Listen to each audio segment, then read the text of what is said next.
नमस्कार प्रिय दर्शकों, आज हम चर्चा करने जा रहे हैं सिंह राशि वाले जातकों के लिए कलयुग के राजा राहु महाराज का आज से जो राशि परिवर्तन होने जा रहा है। ये मीन राशि को छोड़कर कुंभ राशि में प्रवेश कर रहे हैं। ये सिंह राशि वाले जातकों के लिए आने वाले 18 महीनों में कैसा फल देते हुए पाए जाएंगे। एक ऐसा ग्रह जिसे ना कोई देख सकता है ना ही कोई पकड़ सकता है, किंतु जब ये अपनी चाल चलता है तो व्यक्ति के जीवन को पूरी तरीके से हिला कर रख देता है। और एक ऐसी ही चाल आज से ठीक 18 महीने पहले, तारीख नोट कीजिएगा 30 अक्टूबर 2023, इस दिन राहु महाराज ने अपनी चाल को परिवर्तित करते हुए आपकी कुंडली के अष्टम भाव अपनी शत्रु कारक राशि में प्रवेश किया था। और इस दिन से सिंह राशि वाले जातकों ने अपने जीवन में बहुत बड़े बड़े नकारात्मक दृष्टिकोण की स्थितियों का सामना करना पड़ा। ऐसा क्यों है? क्योंकि राहु का खुद का कोई घर नहीं होता। ये जिस राशि में जाता है, जिस स्थान पर जाता है, उस स्थान और राशि के अनुसार फल देना प्रारंभ कर देता है। और ये राहु महाराज की शत्रु कारक राशि की स्थिति बनती है। 30 अक्टूबर 2023 को जैसे ही राहु महाराज ने मीन राशि में प्रवेश किया, सिंह राशि वाले जातकों के लिए लगातार ऑब्स्टेकल की झड़ी लगाकर खड़ी कर दी। एक कार्य में पूर्ण अवस्था हो नहीं रही है और दूसरी ऑब्स्टेकल, दूसरी परेशानियां लाकर आपके सामने निरंतर खड़े करते रहे। बनते बनते कार्यों को आपके लिए बिगाड़ते रहे। एक्सपेक्टेशन के अकॉर्डिंग रिजल्ट नहीं आने दिया। एडी से चोटी का जोर लगाकर 0 से 99 तक आप गए और कब वापस लाकर शून्य पर खड़ा कर दिया आपको पता ही नहीं लगा। नकारात्मक दृष्टिकोण, मानसिक तनाव, टेंशन, डिप्रेशन, इनकी स्थितियों का लगातार पिछले 18 महीनों में सिंह राशि वाले जातक अपने जीवन में सामना करते रहे। यहां से जब राहु महाराज ने पंचम दृष्टि आपके द्वादश भाव पर दी, आपके सबसे पहला बड़ा डैमेज लगाना प्रारंभ किया सेविंग के ऊपर। आपके फिजूल के खर्चे इस तरीके से बढ़ा दिए, चाहे वो फिजूल के खर्चे अनायास स्वरूप के हों या फिर स्वयं के परिवार से संबंधित स्वास्थ्य रूपी योग के खर्चे, जो पैसा पानी की तरह बहता रहा। आप मेहनत कर कर दरवाजे से पैसा लाते रहे, राहु महाराज खिड़की से उसे ले जाते रहे। यहां से दृष्टि दी आपके धन भाव पर तो बैंक बैलेंस की स्थितियों को बड़ा कमजोर कर दिया। कुटुंब परिवार में सहयोग की स्थिति को आपके पक्ष में नहीं आने दिया। वाणी के चलते आपके बनते बनते कार्यों को बिगाड़ते रहे। आप सामने वाले को कह क्या रहे थे, सामने वाला समझ क्या रहा था, उसके आउटपुट कुछ और निकल कर आ रहे थे। और नवम दृष्टि से जब आपके चतुर्थ भाव पर दृष्टि दी तो जिन लोगों पर आपने सबसे ज्यादा बिलीव किया, उन्हीं लोगों ने आपसे मुख मोड़कर खड़े हो गए, आपको चीट कर कर चले गए, आपको धोखा देकर चले गए, आपकी पीठ पीछे चुगलियां करते रहे। जनता का यशमान प्रतिष्ठा, जनता का सपोर्ट नहीं बनने दिया। भौतिक सुखों की स्थिति को कई लोगों के लिए तो चूर चूर कर रख दिया, तो कई लोगों के पास भौतिक सुख होते हुए भी उसका आनंद आप ले ही नहीं पाए। साथ में ही आपने देखा कि पेरेंटल प्रॉपर्टी से रिलेटेड कोई विवादास्पद स्थिति आ रही है, माता के स्वास्थ्य की स्थिति में परेशानी बन रही है।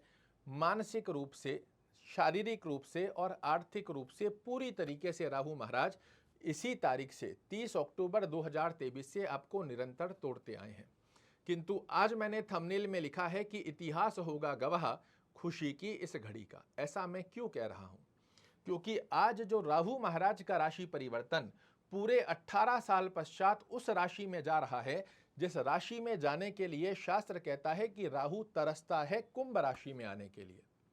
ये इसकी अति प्रिय राशि है और इस राशि में आने के पश्चात में ये दोनों हाथों से व्यक्ति को बहुत कुछ देने की दक्षता रखता है।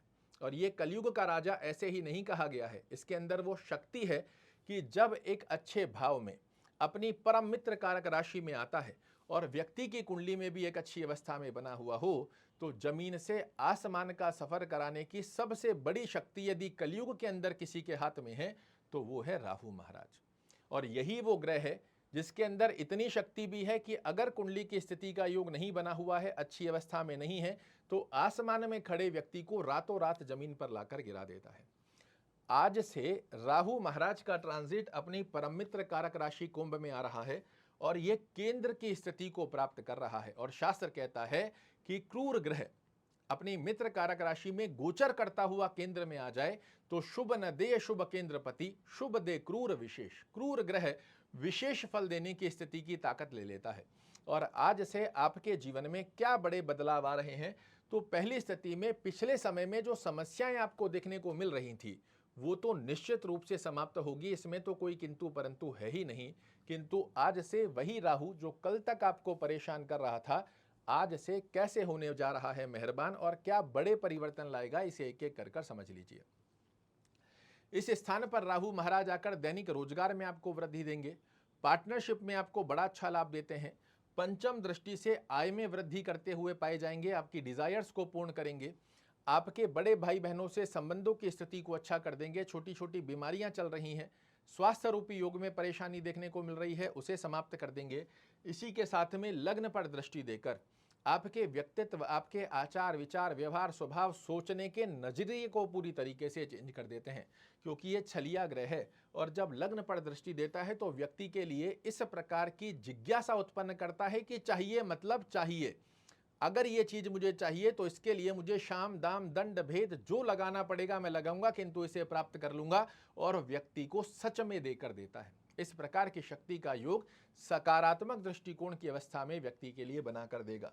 सब नवम दृष्टि से आपके पराक्रम को देखेगा, पराक्रम में वृद्धि करेगा, लड़ना है, जीतना है और जीत कर दिखाना है, और उस जीत से समाज परिवार कुटुंब कर्म क्षेत्र में यश मान प्रतिष्ठा को प्राप्त करना है। इस प्रकार की दक्षता योग्यता ये ग्रह आपको देता है।